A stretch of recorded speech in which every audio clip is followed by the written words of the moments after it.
Селям алейкум, хайрлах шамлар. Витаю! В эфире телеканала АТР вы смотрите информационно-аналитическую программу «Бугунь». В студии для вас работаю я, Гульсум Халилова. Следующие 2 часа в этой студии с гостями, которые подключатся к нам в эфир, мы обсудим основные новости и события на 91-й день героического сопротивления Украины, украинского народа, да и всего свободного цивилизованного мира российскому фашизму.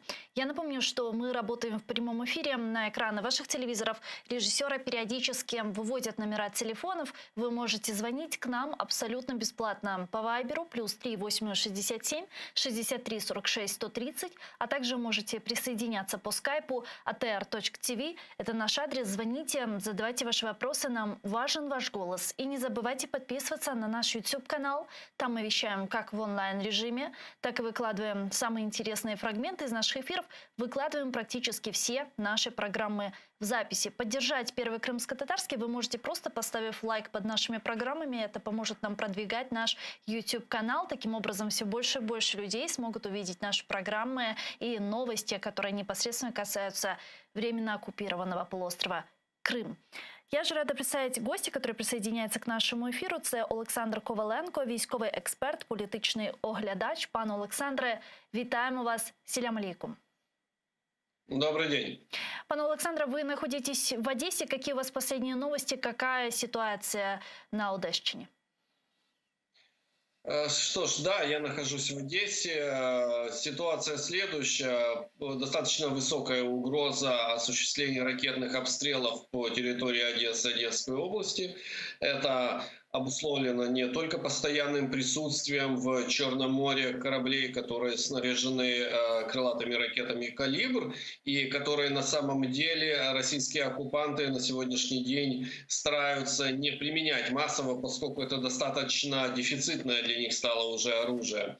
А опасность исходит в первую очередь в береговых противокорабельных комплексах, которые размещены на территории временно оккупированного Крыма, и ракеты которых П-800 «Оникс» используются обычно по Одесской области. Данные комплексы сейчас находятся в боевой готовности, и высокая опасность того, что по области будут также применяться ракеты Х-22, которыми снаряжены стратегические бомбардировщики, ракетоносцы Ту-22М3. Они совершают периодически так называемые пристрелочные полеты, что в воздушном пространстве Российской Федерации, что непосредственно в воздушном пространстве над акваторией Черного моря, и в том числе временно оккупированным полуостровом Крым, то есть не заходя в воздушное пространство Украины в принципе.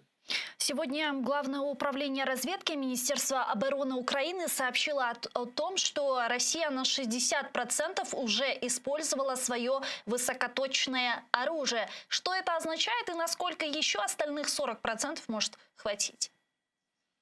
Если пройтись по каждому типу оружия, ракетного оружия в распоряжении Российской Федерации, которое можно условно отнести к высокоточному, то да, действительно, у них фактически каждого типа ракет определенного уже количества являются дефицитным. Например, если мы говорим о крылатых ракетах «Калибр», если мы говорим о баллистических ракетах 9М723 и 9М728, это вот РК «Искандер», то дефицит ощутим, причем дефицит критический. Следует понимать, что они сейчас подошли к такой границе, когда еще могут их использовать, но в обязательном порядке должен оставаться неприкосновенный запас. То есть это критический неприкосновенный запас на самую непредсказуемую ситуацию. С учетом того, что Россия сейчас не может эти ракеты производить, они исходят исключительно из вот таких вот позиций: неприкосновенного запаса и небольшого количества, которое они еще могут использовать для каких-то штучных целей, каких-то ситуаций, когда другими ракетами обойтись попросту не смогут. А производить они не могут, потому что у них нет запаса комплектующих и так далее? Новые ракеты? Да, на самом деле практически... Это санкции влияют на это? Да, конечно, практически каждый из, условно так, современных ракет российских, тот же самый «Калибр», те же самые ракеты для «Искандер», та же самая ракета Х-101 авиационного базирования и вот эта распиаренная, так называемая гиперзвуковая ракета «Кинжал», которая является фактически авиационной версией «Искандера», они имели в своем составе более 80%. Это электронная элементарная база иностранного производства. То есть микросхемы, грубо говоря, американские, микросхемы японские и так далее. Какие-то запасы у них сохранились, но чтобы стопроцентно их заменить и начать серийное производство именно в нуждах военного времени, они не способны его сейчас осуществлять. Многие военные аналитики, не только украинские, но и западные, сообщают о том, что Россия фактически все свои боеспособные части перекинула на восток Украины. Ближайший их план – это выйти на административные границы Луганской и Донецкой областей. Это так? Действительно ли, на ваш взгляд, сейчас план Кремля выглядит таким образом? И каковы у них шансы? Да, действительно, их план выглядит именно так. И следует в данном контексте еще отметить, что по состоянию на 24 февраля 2022 года у них план выглядел несколько иначе. Они планировали полностью оккупировать территорию от Харькова до Одессы, прорубить себе сухопутный коридор к Приднестровью, а также оккупировать Черниговскую, Киевскую, Сумскую область для того, чтобы полностью контролировать столицу Киев, столицу Украины. Насколько изменился этот план у них? Ну, например, к моменту озвучивания второй фазы, а именно примерно через месяц полномасштабного вторжения в Украину, они озвучивали план разделения Украины на левобережную и правобережную, то есть ограничиться, например, оккупированными территориями до Днепра с учетом Запорожья. Как этот план реализовался, мы видим на сегодняшний день. Они ограничиваются уже административными границами Луганской и Донецкой областей, чтобы создать некую видимость восстановления неких исторических границ, так называемых ДНР и ЛНР. Ну, в принципе, вот так вот у них аппетиты постепенно уменьшаются. Удастся ли это им? Правильно отмечено то, что сейчас на Донбасском плацдарме сосредоточена фактически наибольшая боеспособная, условно боеспособная, но все же наибольшая группа российских оккупационных войск. Это огромное количество батальонно-тактических групп, личного состава и техники, которые и позволяют им в ряде направлений создавать продвижение, создавать активность и захватывать те или иные населенные пункты. Но все же хочу заметить, что еще 2 месяца назад Россия объявила о некой великой масштабной битве за Донбасс, и только сейчас они подошли к границам Северодонецка. Ну, на самом деле это сложно назвать тактически и стратегически действительно большой некой какой-то успешной битвой за Донбасс. Это скорее можно назвать вяло текущим продвижением по инерции во многом за счет поступивших подкреплений как из самой Российской Федерации, так и за счет того, что Российская Федерация бежала из Черниговской и Киевской области, а также Сумской, и эти подразделения перегруппировала именно на Донбасский плацдарм. А что же относительно в целом их планов, то опять-таки Черниговская, Киевская, Сумская область показали, как тактика вооруженных сил Украины оборонного характера с контрнаступлениями в направлениях наиболее истощенных и наиболее ослабленных противника приносит успехи. Сейчас мы видим аналогичную тактику в Харьковской области, как она постепенно тоже приносит успехи и добиваются определенных результатов в рамках контрнаступления. Отмечу, что в данном случае время играет исключительно на пользу вооруженных сил Украины и, скажем так, тактическое отступление, тактический отход от тех или иных населенных пунктов, которые оборонять уже становится критически опасным для, в первую очередь, защитников, является одним из элементов подобного рода ведения боевых действий. То есть это нельзя назвать отступлением вооруженных сил Украины, а можно сказать, что таким образом украинские военные маневрируют сейчас? Ну, вооруженные силы Украины по состоянию на 23 февраля 2022 года находились непосредственно в Чернигове, в Черниговской области, возле города Чернигов. По состоянию на начало марта они там были? Нет, их там не было. Они сконцентрированы были именно вокруг Киева, держали оборону вокруг Киева. А где по состоянию на сегодня находятся вооруженные силы Украины в Черниговской области? Опять-таки на границах с Беларусью. То есть в том-то и суть. К сожалению, в нашем обществе не совсем понимают, что такое оборонная стратегия ведения войны. Украина не может сейчас взять на себя ответственность и начать именно наступательную тактику ведения войны, а именно постоянное контрнаступление большими силами и средствами. Почему? Потому что это закончится, во-первых, серьезными потерями среди личного состава военнослужащих. Второй момент – большими потерями среди техники. Третий момент – потерями среди гражданского населения, опять-таки в такой манере ведения боевых действий. Ну и четвертое – уничтожение гражданской инфраструктуры. Тотальное причем. Ну а на каком этапе тогда можно будет переходить в контрнаступление? Какие условия должны быть для этого созданы? А контрнаступление, оно не прекращалось. Оно продолжается все это время. Все эти 3 месяца идет контрнаступление. Опять-таки, контрнаступление ведется исключительно в тех направлениях, в которых противник начинает слабеть. То есть это правильно было отмечено в свое время, что это война на истощение. То есть те именно рубежи, на которых противник наиболее истощенный, наиболее уязвимый, именно в тех направлениях и будет вестись контрнаступление в дальнейшем. Ну, опять-таки, я привожу примеры Черниговской, Киевской и Сумской области, где противник был фактически истощен морально, психологически и физически. А сейчас мы видим аналогичную ситуацию в Харьковской области, как сложно им удерживать оккупантам северное, северо-восточное направление от Харькова. Они буквально сейчас дрожат за направление северо-восточное, потому что оно приведет к Вовчанску. А Вовчанск является непосредственно одним из тех узловых городов, обеспечивающих логистику через Купянск на Изюмский район, где сосредоточена одна из наибольших группировок войск российских оккупантов.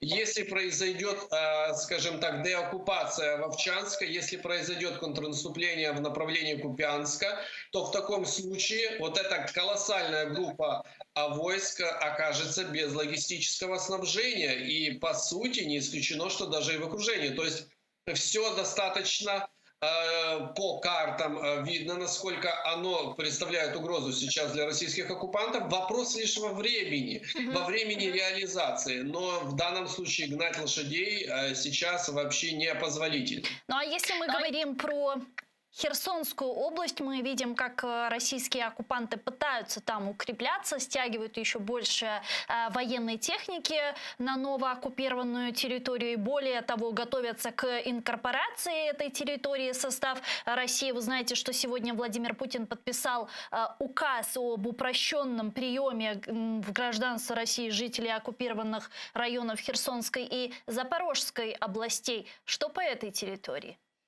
А Владимир Путин может подписать указ хоть по упрощенной схеме приема в граждане Российской Федерации живые разумные организмы Нептуна, если они там обнаружатся. То, что подписывает Владимир Путин какие-то указы, или то, что объявляется о том, что Херсонская область может стать частью Российской Федерации, это исключительно их ролевые игры, не более того. Вот и все. Что же относительно Херсонской области, то относительно данного плацдарма могу сказать следующее. Он еще достаточно длительное время будет именно блокироваться, а не деоккупироваться. Именно блокада со стороны Николаевской области, подразделения российских оккупантов в Херсонской области будет еще определенно достаточно продолжительное время являться основным элементом тактики и стратегии развития на данном плацдарме каких-либо действий. А деоккупация начнется при 2 сценариях. Первый сценарий – это когда будет завершена, либо будет достаточно успешно развиваться деоккупация Запорожской области. Выход, опять-таки, Мелитополь, опять-таки, выход к Бердянску.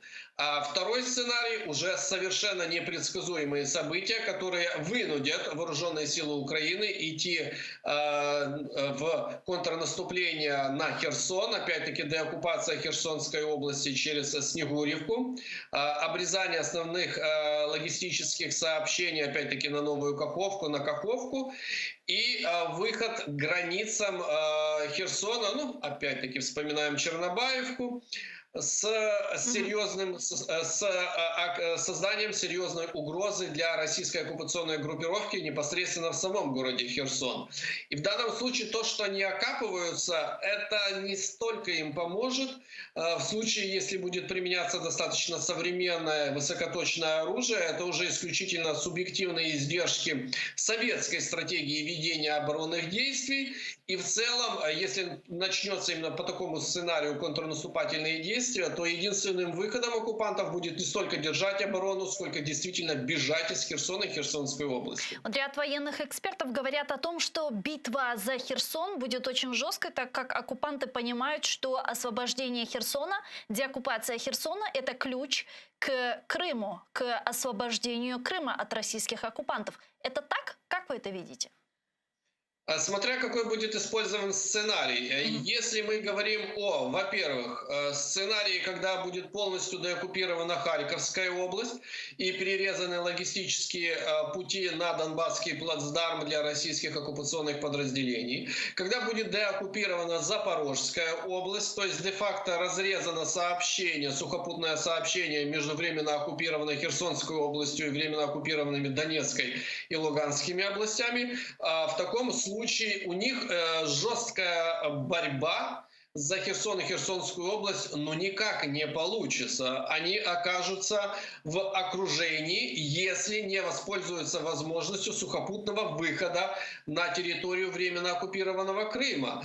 А если они не воспользуются, этот достаточно ограниченный транспортный узел, он будет перерезан, и попросту вся группа российских оккупационных войск, которые будут находиться в Херсоне и Херсонской области, они будут отрезаны от любых путей выхода. То есть у них будет всего-навсего единственный шанс, чтобы остаться в живых, не попасть в плен, например, это выйти на территорию временно оккупированного Крыма, когда еще будет такая возможность. Поэтому о жесткости боев я не могу сказать с какой-либо уверенностью, я могу сказать только лишь одно, что Херсонская область, на мой взгляд, она будет еще достаточно продолжительное время именно блокироваться. А деоккупация уже наступит позже, несколько позже, чем, например, будет деоккупирована та же самая Харьковская область. А когда этот может наступить переломный момент, после того, как заработает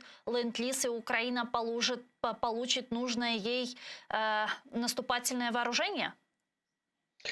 Когда заработает ленд-лиз, и в принципе мы будем обеспечены необходимым количеством именно того оружия, которое нам необходимо, и, соответственно, боеприпасов к ним, которые можно будет тратить в количестве, ну, абсолютно не ограничиваясь и не думая, что они какие-то штучные, этот период наступит примерно к осени. Я скажу так. Почему? Потому что именно летний период, на мой взгляд, будет заключаться в деоккупации Харьковской области.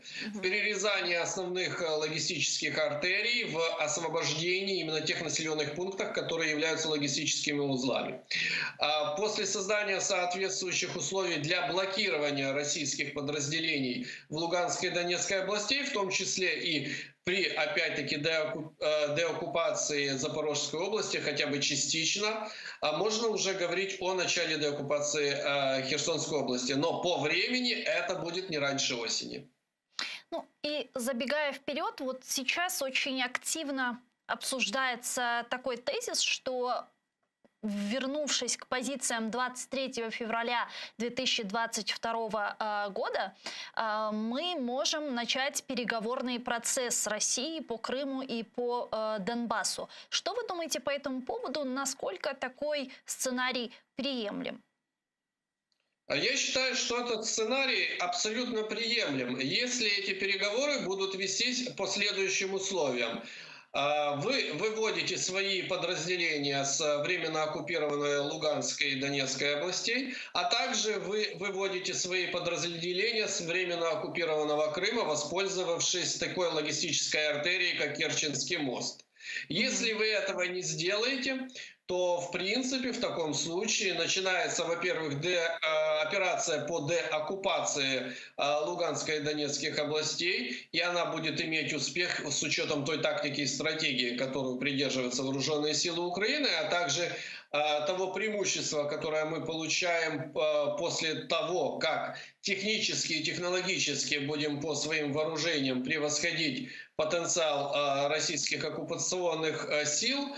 Ну и, конечно же, временно оккупированный полуостров Крым. Если воспользуются предложением Киева о выводе своих войск посредством Керченского моста, окей, это им только плюс. Если же нет, тогда им придется выводить водными средствами с полуострова свои подразделения, поскольку, на мой взгляд, уже на тот момент, если поступит отказ, можно будет попросту нанести достаточные повреждения мосту, Керченскому мосту, чтобы он не мог быть использован в качестве автодорожного либо железнодорожного какого-либо транспортного сообщения, это во-первых. А во-вторых, можно будет просто начать нанесение точечных ударов по объектам военной инфраструктуры на временно оккупированном полуострове Крым, опять-таки вынуждая их к бегству. В Кремле наверняка рассматривают такой сценарий развития событий. Там наверняка понимают, что вот все те санкции, которые сегодня введены в отношении России со стороны международного сообщества, они очень серьезно бьют по экономике России. Мы действительно видим, как заканчивается высокоточное оружие у Российской Федерации. Фактически нет мощности и запаса комплектующих производить новые ракеты. Но фактически произошел полный провал так называемой спецоперации. И при этом они ведь продолжают, не останавливаются, и продолжаются радикальные тезисы, угрозы, ядерное оружие и так далее. На что, по-вашему, рассчитывает Путин?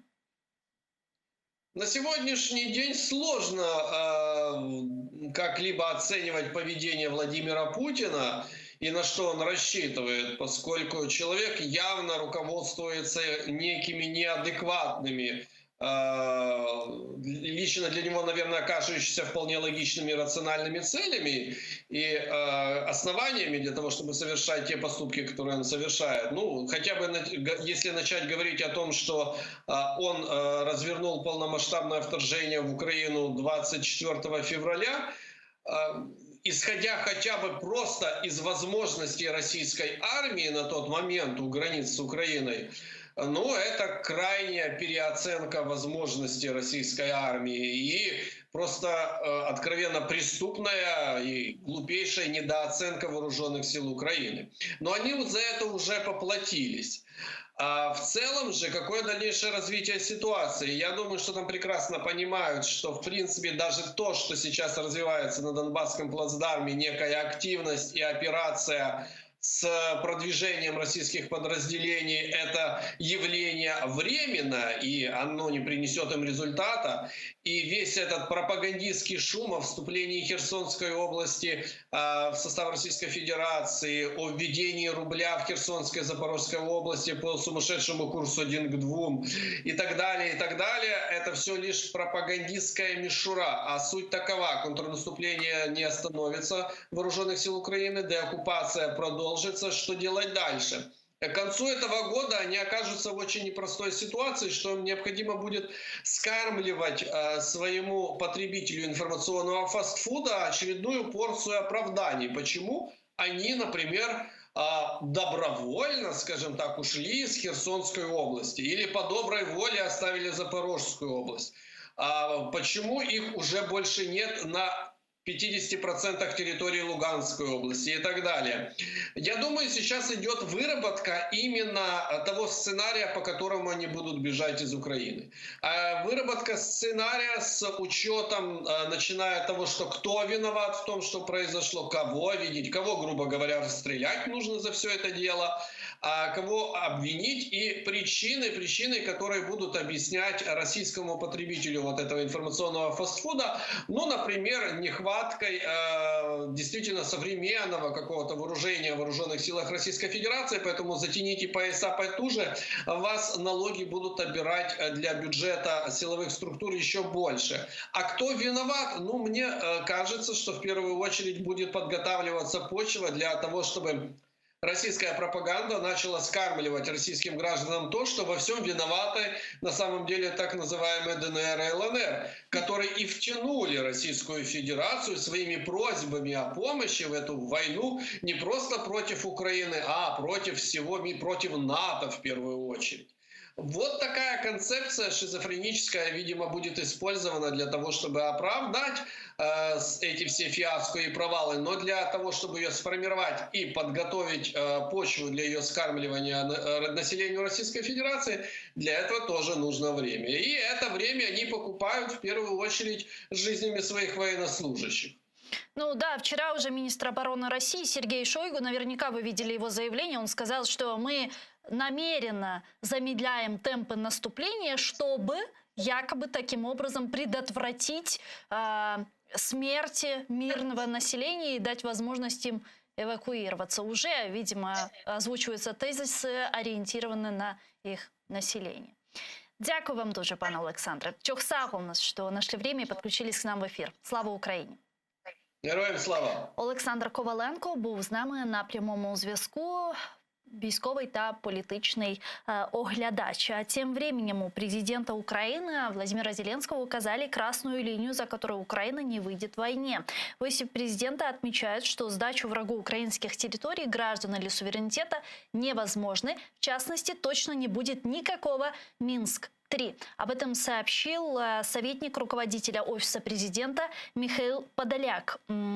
Цитирую. «Россия тратит огромные ресурсы, чтобы доказать миру главное, будто россияне имеют право убивать украинцев и не получать за это полноценного наказания. Именно поэтому пророссийские лоббисты в Европе начинают понемногу поднимать голову. Еще вчера на информационной повестке было исключительно нефтяной эмбарго и российские военные преступления. Сегодня определенными политическими устами нам предлагается новая адженда. Прекращение огня, замороженные конфликты и сдача части территории ради мира. Чего только не предложишь, чтобы обезопасить свою комфортную ленту в соцсетях от плохих новостей и возобновить бизнес с Россией. Мы же хотим вернуть старый довоенный образ жизни. Соглашайтесь на какие-то компромиссы. В некоторых западных глазах можно прочесть буквально следующее.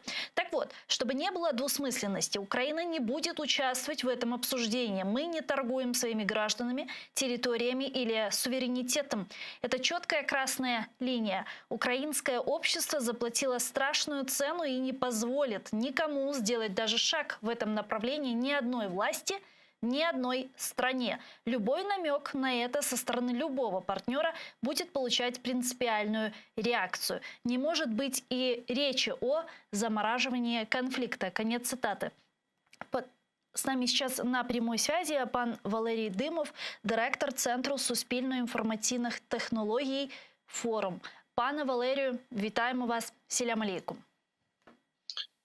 Слава Украине и смерть ворогам. Героям слава. Пане Валерию, а наблюдаете ли вы на Западе, как начали уже работать пророссийские лоббисты, озвучивая тезисы, что якобы нужно садиться срочно за стол переговоров, замораживать конфликты, и даже Киссинджер недавно, вы наверняка видели его заявление, где он чуть ли не предложил поступиться территорией Украины, чтобы не унизить Путина. Как это возможно? Киссинджер. Ну, якраз від Кіссінджера я ніяких сюрпризів не очікував. Людині 27 числа, через 3 дні, мені здається, 99 років. Ви хочете, щоб людина весь час практично була таким собі, знаєте, челноком, челночна так дипломатія, його термін реалполітик, тобто можна погоджуватись з силою, якщо вже її застосували, і виходити вже з нових реалій. Ну хіба може людина змінитися, коли їй 98 років і 362 дні? Точно так же не може змінитися той самий Шольц зі Штайнмаєром. Ну хіба можуть змінитися люди, які фактично жили в тій самій параноїдальній реальності разом з Путіним, де їм було там добре, комфортно, тепла ванна і мільярди грошей? Хіба можуть змінитися істеблішмент Франції, де той самий Макрон переміг минулого разу між двома проросійськими Фійонами і Ліпенами, які змагалися між собою, хто з них буде більше облизувати Путіна в намаганні вірноподданнічськи, як кажуть в Росії, фактично довести свою лояльність, відповідаючи, що Крим нібито російський. Но мне казалось, что после Бучи, после Гостомеля и после Ирпеня все-таки уже не должно было оставаться каких-либо двусмысленностей в этом вопросе. Я ошибалась? Думаю, що ви не помиляєтесь, але розумієте, той самий Подоляк, ну а до того я неодноразово говорив, спираючись на психоаналітику, що людина, вона не змінюється. Так, і ця картинка йому дуже неприємна. Так, їм хотілося б, щоб її не було. Так, вони бояться набагато більше розвалу фактично Росії, аніж України. Вони це робили постійно. Так, тому вони і кажуть, ну давайте, ну на тому самому ток-шоу, де був Андрій Мельник, це посол України в Німеччині, естеблішмент Німеччині розповідає йому на ток-шоу: слухайте, ви не втомилися від цих жертв? Ну, тобто вони втомилися, і вони вважають, що якщо вони заплющать очі інфантильно, то тоді цих жертв не буде. Ну, грубо кажучи, перемкнуть канали. Тому нічого дивного не відбувається. Вони певною мірою не змінилися. Просто громадяни їх країн на них тиснуть. Той самий Шольц зараз під шквалом критики, чому він не надає Україні зброю. Той самий Макрон фактично вже за 2 дні до фактично другого туру з Ліпен сказав, що буде надавати Україні Цезарі. І вони зараз вже використовуються на полях бою, як каже наш головнокомандувач Залужний. Це гаубиці, потужні гаубиці, самохідні установки французького походження, дуже потужні. Та насправді вони дійсно мають дискомфорт. Корпорація Total, яка залишилася на російському ринку, сьогодні акціонери не можуть потрапити, тому що громадяни Франції вимагають, щоб вони не торгували з Росією, яка, вбиваючи українців, гвалтуючи дітей в Україні, насправді заробляє, в тому числі на французах, в тому числі на інших громадянах Європи, практично $1 мільярд на добу. Ну, насправді, не дискомфорт відчувають, але вони самі не змінилися. Людина не змінюється. От якщо і коли б вони програли на виборах, якщо б дійсно вони отримали дійсно таку аплюху від своїх громадян, можливо, наголошую, можливо, був би шанс змінитися. А так вони хочуть, вибачте за термінологію, яка має українське походження, «сойтись посередині». Ну, легко зупинити війну, нам колись казали.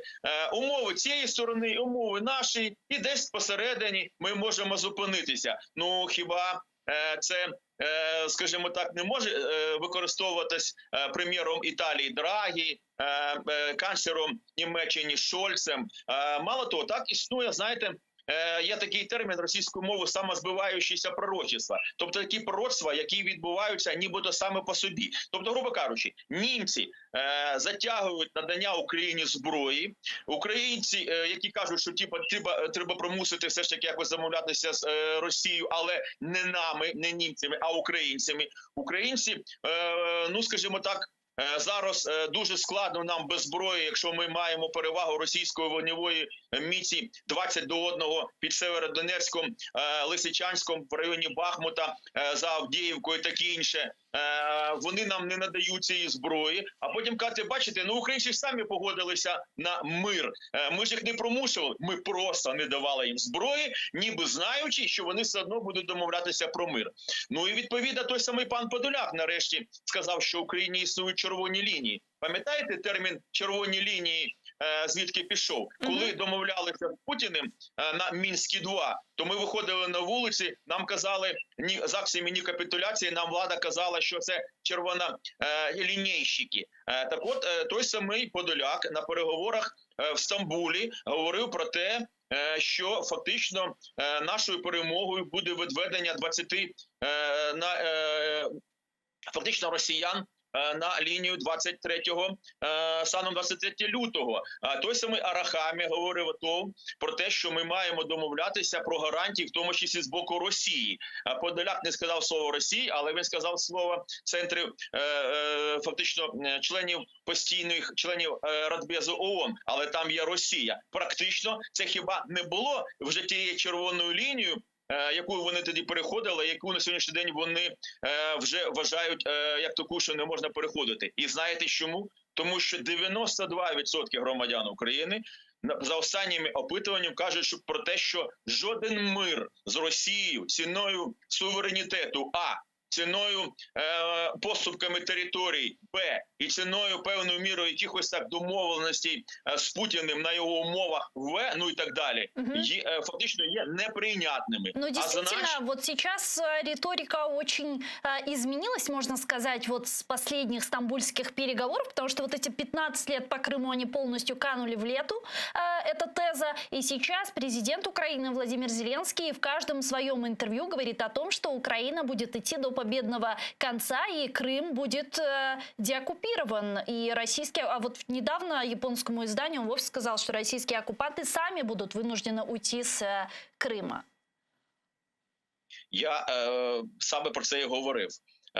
Громадяни Німеччини давлять на уряд Німеччини. Громадяни Франції давлять на французів. Ну, а зрозуміло, що 92% українських громадян не можуть не враховуватись будь-якою владою. Так. Мало того, переважна більшість, майже 100% якраз тих людей, яких називають цифру 700 тисяч, які на сьогоднішній день фактично є вже в лавах Збройних сил України, ну і силових структур, які насправді чинять опір агресорові. І ті 300 тисяч, які збираються набрати і озброїти фактично до мільйона громадян, які будуть фактично активними щодо збройної відсічі російським окупантам, зрозуміло, що вони не можуть не враховуватись будь-якою владою, тим більше українською. Тому я й кажу про те, що українське суспільство не сприймає, Збройні сили України не сприймають такого роду поступок. Ну і зрозуміло, що Подоляк на сьогоднішній день вже, ну скажімо, вже, я так боюсь, буде радикальніший за мене.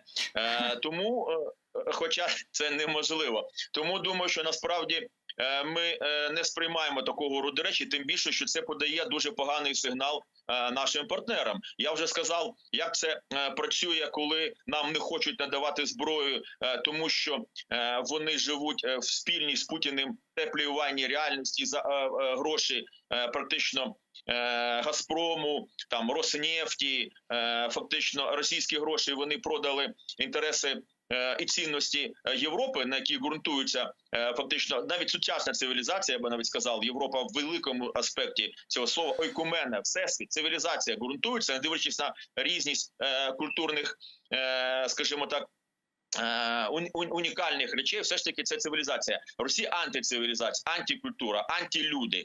Я можу багато говорити, але зараз я не про це.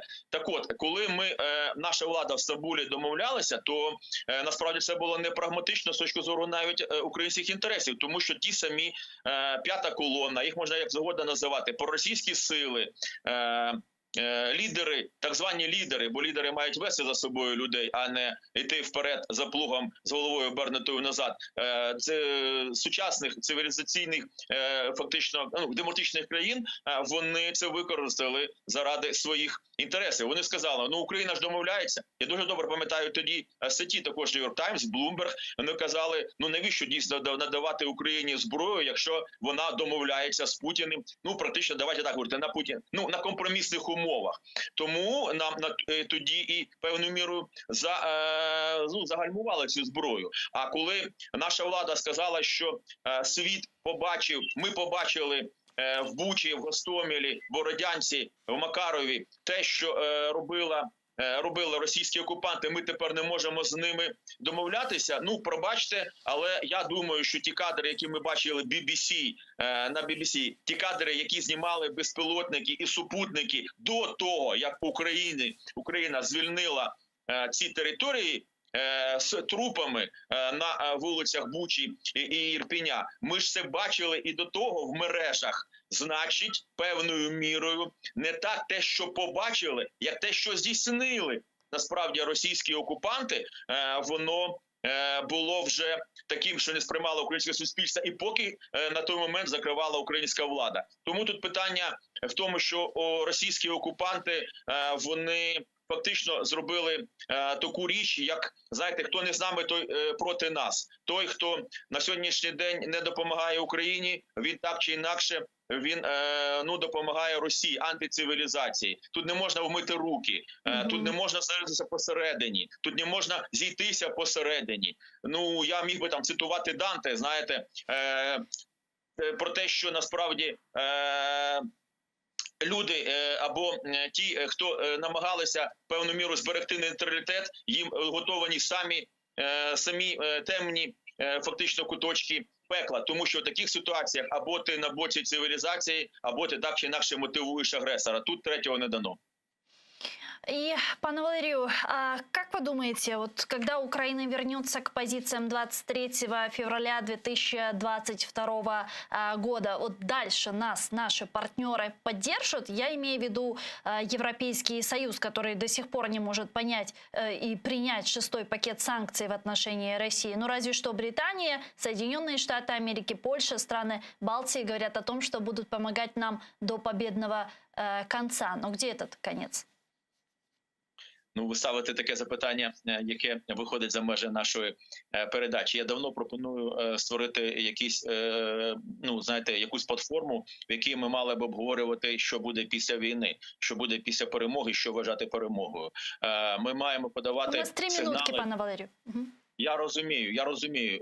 Ми маємо розуміти, що війна не може закінчитись, насправді, на якихось тих лініях, на яких її можуть зупинити якимись переговорами без так чи інакше перемоги на фронті. Ну, грубо кажучи, якщо на сьогоднішній день знову росіяни обстрілюють звільнені українськими збройними силами Чернігівщину, Сумщину, накопичують війська. Якщо на території Білорусі від Речиці, яка знаходиться поруч, насправді, одним словом, поруч з українськими кордонами, 6 кілометрів, до іншої ділянки кордону вони маневрує іскандерами. Якщо вони обстрілюють і будуть обстрілювати, вони про це говорять з Білгородщини, Курщини, українські війська. Насправді нам важко буде зупинити Збройні сили, коли вони будуть визволяти, а Захід на сьогоднішній день також боїться, я вже кажу, ситуації розвала Росії, тому що вони зіткнулися з тим, що відбулося в Іраку після Хусейна, в Лівії після Каддафі. І вони дуже бояться талібанізації або сомалізації країни, яка нашпігована ядерною зброєю. Тому треба зараз обговорити такі речі. 3 хвилинок мені не вистачить. Але для початку нам треба деокупувати наші території. Але думаю, що предметом наших домовленостей, в тому числі з нашими союзниками, буде те, яким чином ми маємо насправді будувати нову систему в світі, систему безпеки, в якій не буде вже такої мілітарною, і Росія буде деклонізована. Тобто вона не зможе шантажувати світ своєю ядерною зброєю. Ці речі на порядку денному так чи інакше будуть, хочуть чи не хочуть це питання ставити в порядку денному західні наші партнери. Дякую вам дуже, пане Валерію. Чохсагу, что наше время, подключились к нам в эфир, ответили на наши вопросы. Слава Україні! Героям слава! Валерій Димов був з нами на прямому зв'язку, директор Центру суспільно-інформаційних технологій «Форум». А тем временем глава Министерства иностранных дел Украины Дмитрий Кулеба заявил, что стратегия умиротворения и уступок президенту России Путину потерпела провал после 2014 года и не имеет шансов на успех. Об этом Кулеба сказал на сессии Всемирного экономического форума. Украина и ЕС выиграют все Цитирую. «Для всех, кто верит, что Украина может пойти на уступки, чтобы умиротворить Путина, мой ответ очень прост. Эта стратегия применялась ведущими силами в мире с 2014 по 24 февраля 2022 года. Уступите здесь, пойдите на уступки вот здесь. Это поможет предотвратить войну. Она потерпела провал. 8 лет этой стратегии вылились в ракеты, которые ударяют по Киеву, и в кровопролитие на Донбассе». Конец цитаты. По словам министра, если политики действительно хотят остановить войну, они должны поддержать Украину и помочь ей победить. С нами сейчас на прямой связи политолог-международник Микола Волківський. Он находится в Давосе, где проходит Всемирный экономический форум, на котором также выступил президент Украины пан Володимир Зеленський. Пане Микола, вітаємо вас. Селям алейкум. Алейкум ассалам. Слава Украине. Щиро витаю. Героям слава. Расскажите, что сейчас происходит в Давосе, как проходит форум, с кем вы непосредственно успели пообщаться и на каком уровне там обсуждается вопрос войны России против Украины? Можу сказати, що це історична перша зустріч Всесвітнього економічного форуму, яка проходить не взимку. Я скажу, що інфраструктура міста Давос і взагалі Швейцарії трішечки не була готова, тому що вона більше розрахована на зимовий період. І тому можна сказати, що дуже багато із таких інфраструктурних об'єктів були зачинені.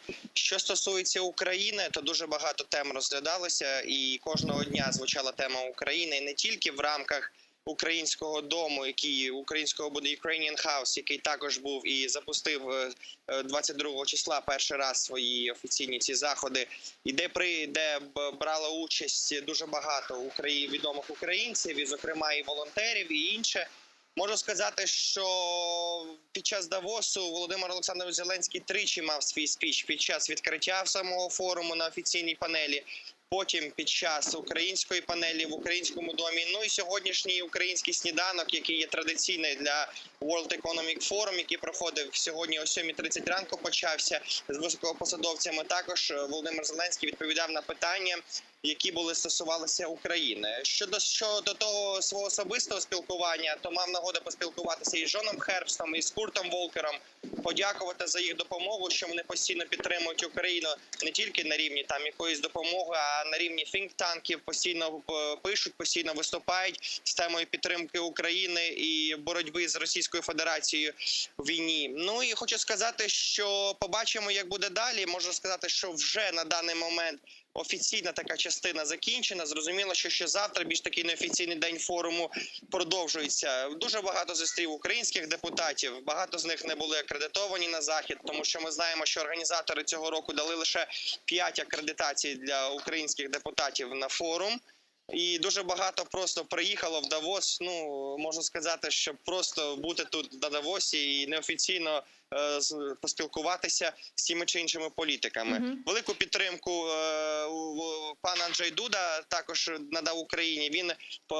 Він за рахунок того, що він не відвідав український дім, і він найголовніше, що була експозиція. Історично так Російська Федерація проводила і мала свій будинок в Давосі, а зараз це музей військових злочинів Російської Федерації. І майже кожен із високих політиків мав нагоду завітати і побачити ці жахіття, які принесла Російська Федерація з 24 лютого в Україну. Пане Микола, уже не первый день в Европе идут телодвижения про надо договариваться с Путиным. То Макрон, то Берлускони, то Киссинджер и так далее. Вот вы подобные тезисы там слышали, озвучивали ли кулуарно, возможно, вот такое? На жаль, така тенденція, риторика вона є. Зокрема, це із представників високого і великого бізнесу, не тільки серед політиків. Вони вважають, що вони понесли високі втрати з того, що Російська Федерація напала на Україну з відкритою агресією. І таким чином намагається, щоб Україна більше відчувала це слово, яке зараз дуже популярне – політичний реалізм. Вони використовують, що потрібно відмовитися від певних якихось умов, від певних територій. Ми, зрозуміло, на ці умови не будемо йти. Зокрема, я знаю, що і Олаф Шольц нещодавно повернувся з своєї поїздки до Сенегалу, до Африки, де вони шукають якусь альтернативу російській енергетиці, російському газу на території навіть Африки. І тому побачимо, що буде далі. Але така риторика, вона, на жаль, таки помітна. І вона не лише сповідується, наприклад, тими чи іншими політиками, тому що ми знаємо, на Давосі були і представники Індії, і інших країн, які немов би таки спонукали український політикум до того, що потрібно домовлятися на якомусь рівні дипломатичному до перемовин з Російською Федерацією. Тому дійсно така тенденція існує. Пане Микола, как вы думаете, что изменилось, почему немного так трансформировалась риторика ряда европейских и не только политиков? Потому что некоторое время назад вообще звучали только санкции, помощь Украине до победного конца, вооружение и так далее. И вот только последние несколько недель мы видим, как подключились, можно сказать, российские лоббисты. Означает ли это, к примеру, тому, что Россия уже ощущает свой провал и подключает свою агентуру на Западе, чтобы она подталкивала Украину к так называемому Минск-3? Пані Луцо, можу сказати, що в мене був особистий досвід. Я був на форумі економічному в Дельфах майже 2 місяці тому, і жодних якихось з точки зору європейських політиків до жодних перемовин чи спонукання до цього не було помітно. Всі наголошували дійсно на санкціях, а зараз ця тенденція активно помітна. І взагалі вважається так, що політики говорять, що невдоволений, наприклад, народ чи жителі тих чи інших країн, що ціни піднімаються, вводяться певні обмеження, і таким чином війна вже, і не хочу це слово, набридла європейським політикам. Я хочу сказати, що це неправильна тенденція, і всі повинні зрозуміти, що в Україні кожного дня гинуть люди, і потрібно ще доказувати, що навпаки ще більше санкцій потрібно вводити, ще більше боротися проти Російської Федерації, тому що якщо таку тенденцію буде сповідувати не тільки Віктор Орбан, чи Олаф Шольц, чи Еммануель Макрон, а ще більше європейських політиків будуть таку саму думку висловлювати, то це нічого позитивного для Європи не призведе, тому що ми знаємо, що ми захищаємо не лише нашу державу, ми захищаємо весь світ, і, зокрема, Європейський Союз, який також може бути під загрозою того чи іншої агресії Російської Федерації. І це все зрозуміло. Дуже гарну думку і завжди підтримує Анджей Дуда. І ми дуже приємно, що він і виступав в українському парламенті. І він надалі продовжує активну білатеральну співпрацю з Україною. Тому поляки завжди разом з нами і на політичному, і на економічному форматорі. Побачимо, що буде далі. Але економічний форум не те, і це кажуть і журналісти, тому що він більше спонукав взимку зустрічатися, коли були навіть і були корки. Зараз не дуже багато політиків є. Звісно, що на під'їздах до Давосу натовські війська і армія швейцарська армія і гвинтокрили літають, безпека на найвищому рівні, але рівень, на жаль, таки не той. Хоча вже ми знаємо, що з 1971 року така традиція існує в Давосі проводити цей форум. Тому перший такий постпандемічний форум, який проводився в Давосі, на жаль, таки змінив свій формат. Ну і сподіваються політики, сподіваються ті чи інші навіть журналісти, що наступного року взимку він буде в тому самому форматі, який він був. Ну і я думаю, що тема України, вона все ж таки буде залишатися ще до того часу номер 1. Ну і ми переможемо разом. Дякую вам дуже. Слава Україні! Героям слава! Дякую. Микола Волківський, політолог-міжнародник, був з нами на прямому зв'язку з Давосу. Я с вами не прощаюсь, мы сейчас прерываемся, переходим на информационную программу «Заман». Наши журналисты расскажут вам о самых последних и актуальных новостях на украинском языке, а после мы вернемся в эту студию и продолжим наш эфир. Традиционно к нам подключится председатель Меджлиса крымско-татарского народа Рифат Чубаров, с которым мы, в частности, обсудим последнюю ситуацию на территории временно оккупированного Крыма, а также на новооккупированных территориях Херсонской, Запорожской областей. Не переключайтесь, оставайтесь первым крымско-татарским. Я напоминаю, что мы работаем в прямом эфире. Вы можете звонить к нам абсолютно бесплатно, как по Вайберу, так и по скайпу. Адреса и номера наши режиссеры периодически выводят на экраны, а также не забывайте подписываться на наш YouTube-канал. Там мы вещаем как в онлайн-режиме, так и выкладываем самые интересные фрагменты из наших эфиров. Выкладываем практически все наши программы в записи. Если вдруг вы не не успели посмотреть в прямом эфире, заходите, смотрите наши программы там. И крайне важная для крымстарского телеканала поддержка – это просто поставить лайк под наши программы. Это поможет нам продвигать наш YouTube-канал. Таким образом, все больше и больше людей смогут увидеть наши программы и новости, которые непосредственно касаются временно оккупированного Крыма. Оставайтесь с АТР. Коршкевич.